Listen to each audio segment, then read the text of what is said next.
Hi అండి. Welcome to Ramya kitchen. ఇవాటి మన వీడియోలో వచ్చేసి పాతకాలం నాటి వంకాయ గుజ్జు కూర అండి. ఈ కూర అన్నంలోకైనా చపాతీలోకైనా చాలా బాగుంటుందండి. ఎప్పుడు వంకాయను ఒకే రకంగా కాకుండా ఇలా గుజ్జు కూర కూడా చేసుకోండి, చాలా బాగుంటుందండి. ఈ కర్రీ చేయడం కూడా చాలా సింపుల్ అండి. పిల్లలైతే గిన్నె మొత్తం ఖాళీ చేస్తారండి, అంత బాగుంటుంది ఈ కర్రీ అనేది. నేను ఒక 500 గ్రామ్స్ వరకు వంకాయలు తీసుకున్నానండి. వాటిని చిన్న ముక్కలుగా ఇలా కట్ చేసుకొని వాటర్లో ఉప్పు వేసుకొని వంకాయ ముక్కలు ఇందులో వేసుకున్నానండి. వంకాయ ముక్కలు మరీ చిన్నగా కాకుండా మరీ పెద్దగా కాకుండా ఈ సైజులో కట్ చేసుకోండి. వంకాయ గుజ్జు కూరకు ఎప్పుడు కానీ నల్ల వంకాయలే బాగుంటాయండి.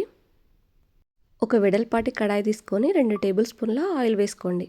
ఆయిల్ వేడెక్కిన తర్వాత వంకాయ ముక్కలు తీసుకొచ్చి దీంట్లో వేసేయండి. ముక్కలన్నీ వేసుకున్న తర్వాత ఒకసారి లైట్గా కలిపేసుకొని ఒక 1/2 టీ స్పూన్ వరకు ఉప్పు వేసుకోండి, సరిపోతుంది. వంకాయలు అనేది వగరికకుండా ఉంటాయండి ఉప్పు వేసుకుంటే. 1/2 కేజీ వంకాయ ముక్కలకు ఒక 3 టమాటాలు తీసుకోండి, సరిపోతుందండి. బాగా పండిన టమాటాలు తీసుకోండి.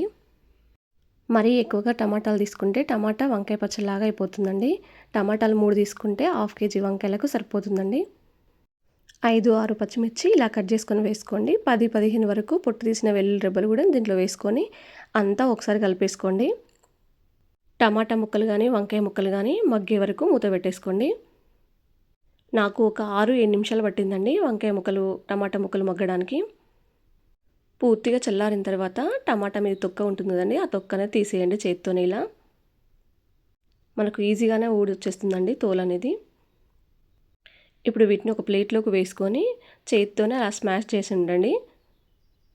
మిక్సీలో వేసుకుంటే మెత్తగా అయిపోతుందండి పచ్చలాగా. చేతితోనే అలా నలిపేస్తే సరిపోతుందండి.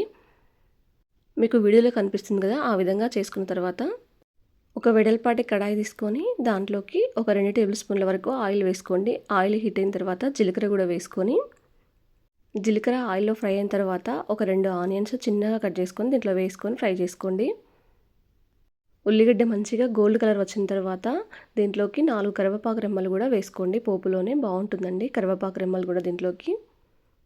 పచ్చిమిర్చి పోపు వేయనవసరం లేదండి. అల్లం వెల్లుల్లి పేస్ట్ కూడా ఒక 1/2 టీ స్పూన్ వరకు వేసుకోండి, సరిపోతుంది. 1/2 టీ స్పూన్ పసుపు కూడా వేసుకొని పోపు అంతా కలిసేలా ఒకసారి కలిపేసుకోండి. ఈ పోపులో ఏం మసాలాలు వేయొద్దండి.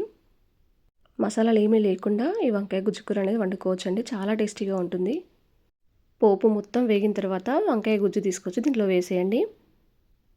పోపు వేయకుండా తిన్నా కూడా చాలా టేస్టీగా ఉంటుందండి వంకాయ గుజ్జు కూర అనేది. ఒక 1/2 టీ స్పూన్ వరకు కారం వేసుకోండి. 1/2 టీ స్పూన్ వరకు ఉప్పు వేసుకోండి. ఒక 1 టేబుల్ స్పూన్ వరకు ధనియాల పొడి వేసుకోండి. ఇప్పుడు అంతా కలిపేసుకోండి. గ్యాస్ అనేది సిమ్లో పెట్టేసుకోండి, లేదంటే కర్రీ అనేది ఈజీగా మాడిపోతుందండి. మనకు గుజ్జులో ఎక్కువగా వాటర్ ఉండదు కాబట్టి మాడిపోతుందండి. ఒక 2-3 నిమిషాల పాటు మూత పెట్టేసుకోండి, గ్యాస్ సిమ్లో పెట్టేసుకొని. చూడండి, మూత తీసిన తర్వాత మనకు ఆయిల్ అనేది పైకి రిలీజ్ అవుతుందండి ఇలా. ఇప్పుడు చిన్నగా తరిగిన కొత్తిమీర వేసుకోండి. ఒక 2 టేబుల్ స్పూన్ల వరకు వేసుకోండి, సరిపోతుందండి. కొత్తిమీర వేసిన తర్వాత ఒకసారి లైట్గా కలిపేసుకొని ఒక 30 సెకండ్ల పాటు ఉంచేసి గ్యాస్ అనేది ఆఫ్ చేసేయండి. ఈ వంకాయ గుజ్జు కూర ఆయిల్లోనే ఫ్రై చేయకుండా మనము కాల్చుకొని కూడా చేసుకోవచ్చండి. వంకాయలు, టమాటాలు, పచ్చిమిర్చి అన్నీ కాల్చుకొని చేసుకోవచ్చు, అలా కూడా టేస్టీగా ఉంటుందండి. ఈ వంకాయ గుజ్జు కూర మీకు నచ్చితే మీ ఫ్రెండ్స్కి, రిలేషన్కి షేర్ చేయండి. ఒకవేళ మీరు రెసిపీ ట్రై చేస్తే ఎలా వచ్చిందో నాతో షేర్ చేసుకోవడం మాత్రం మర్చిపోవద్దండి.